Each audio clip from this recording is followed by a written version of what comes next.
জৱাহৰ নবোদয় বিদ্যালয়ৰ বাছনি পৰীক্ষাৰ ফলাফল কিছুদিন পূৰ্বে প্ৰকাশিত হৈছে। সদ্যঘোষিত এই ফলাফলত উজলি উঠিছে ধুবুৰী জিলাৰ চাপৰ শিক্ষা খণ্ডৰ অন্তৰ্গত তিলাপাৰাৰ ক্ৰিচেণ্ট একাডেমীৰ দুগৰাকী ছাত্ৰী ক্ৰমে ছনী পিতৃ সৰোজ নন্দী আৰু ৰামপ্ৰসাদ সিনহা পিতৃ গৌতম সিনহা। সফলতা লাভ কৰা ছাত্ৰ ছাত্ৰী দুয়োগৰাকীয়ে জৱাহৰ নবোদয় বিদ্যালয়ত নামভৰ্তি কৰাৰ ইতিমধ্যে সুবিধা লাভ কৰিছে। আজি বিদ্যালয় প্ৰাংগণত অনুষ্ঠিত এই দুগৰাকী ছাত্ৰীক তিলাপাৰা জৱাহৰ নবোদয় কোচিং কেন্দ্ৰৰ পৰা সম্বৰ্ধনা দিয়ে। গ্ৰামাঞ্চলৰ পৰা সফলতা লাভ কৰা ক্ৰিচেণ্ট একাডেমীৰ ছাত্ৰ ছাত্ৰী দুগৰাকীৰ বাবে সকলোৱে আনন্দিত হৈ পৰিছে। আনহাতে তিলাপাৰা ক্ৰিচেণ্ট একাডেমীৰ অধ্যক্ষ আজগৰ আলী তালুকদাৰৰ লগতে বিদ্যালয়খনৰ শিক্ষাগুৰুসকলৰ প্ৰচেষ্টাত বৃহত্তৰ হালকুচা তিলাপাৰাবাসীয়ে শলাগ লৈছে। সাংবাদিকৰ সাক্ষাৎকাৰত সফলতা কঢ়িয়াই অনা শিক্ষাৰ্থীৰ পিতৃয়ে আগন্তুক জৱাহৰ নবোদয় বিদ্যালয় বাছনি পৰীক্ষাৰ সুযোগ লাভ কৰাৰ বাবে এই অঞ্চলৰ ছাত্ৰ ছাত্ৰীসকলক এইখন কেন্দ্ৰত নামভৰ্তি কৰাৰ বাবে সুপৰামৰ্শ আগবঢ়ায়। বিলাসীপাৰাৰ পৰা মফিদা বেগমৰ প্ৰতিবেদন অৰুণোদয় আছাম। মোৰ নাম ৰামপ্ৰসাদ সিনহা।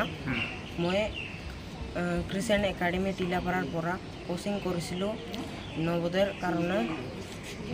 আজি তোমাক এইখন স্কুলৰ পৰা কি কৰিলে? আজি মোক সম্বৰ্ধনা কৰিছে। হয়, এতিয়া ভৱিষ্যতে তুমি কি হ'ব খোজা? মই ভৱিষ্যতে চাইণ্টিষ্ট হ'ব বিচাৰিছোঁ। হয়, এইখন স্কুলৰ ছাৰসকলৰ এই ক্ষেত্ৰত কি জনাবা? মই আশীৰ্বাদ আৰু ধন্যবাদ জনাব খুজিছোঁ। নাম ছনী। মই ক্লাছ 6ৰ এক্সাম নবোদয় দি মই ইয়াৰ পৰা পাইছোঁ চান্স।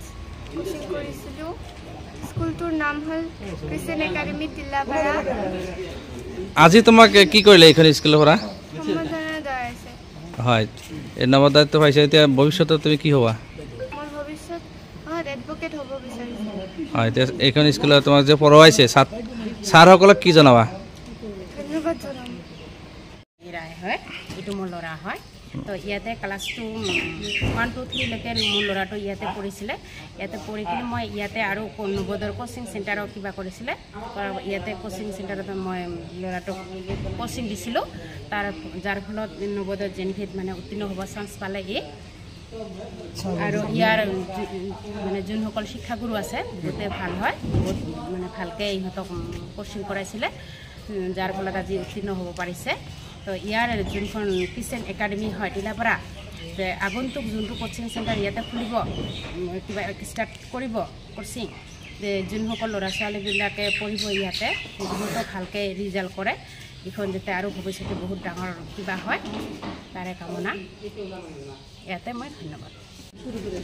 হয়, আজি আপোনাৰ সন্তান যিহেতু নবোদয় না উত্তীৰ্ণ হৈছে, কি জনাব এই ক্ষেত্ৰত?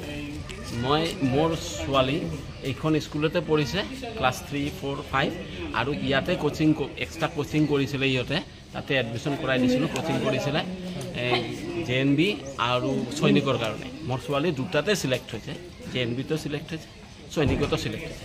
কিন্তু সৈনিকৰ ৰিজাল্ট অলপ দেৰিকৈ দিল। অলৰেডি আমি JNBত এডমিশ্যন দিলোঁৱে। 15 ডেজ ক্লাছ কৰি 50 ডেজৰ ছুটীত ঘৰত আহিছে। তাৰপিছত সৈনিকৰ হয়, এই ক্ষেত্ৰত এইখন চেণ্টাৰ যিহেতু আপোনাৰ সন্তানটো পাইছে, যিহেতু এই অঞ্চলৰ অৰ্থাৎ শালকচা তিলাপাৰা অঞ্চলত মানে অইন মানে বেলেগ গাৰ্জেনৰ বা অভিভাৱক কি জনাব এই ক্ষেত্ৰত? চবেই দিব লাগে, দিয়ে মানে হেৰি কৰিব লাগে, ল'ৰা ছোৱালীৰ ফিউচাৰৰ কাৰণে চিন্তা কৰিব লাগে, দিব লাগে। কিন্তু দিলে যে চান্স পাব সেইকাৰণে ঘৰতো কৰিব লাগিব, খালি মাষ্টাৰে শিকালেও নহ'ব, ঘৰত গাইড ল'ব লাগিব। আৰু ইয়াতে কোচিং কৰিলে নাপালেও কথা নাই, কিন্তু তাৰ বহুত জেনেৰেল নলেজ, তাৰপিছত মেথামেটিক্স এইবিলাকত বহুত ইম্প্ৰুভ হৈ যায়। মোৰ ডাঙৰ ছোৱালীও দিছিলে, সি চান্স পোৱা নাই কিন্তু বহুত ইম্প্ৰুভ হৈছে মেথছত, সেইটো আমি জানো। ঠিক আছে।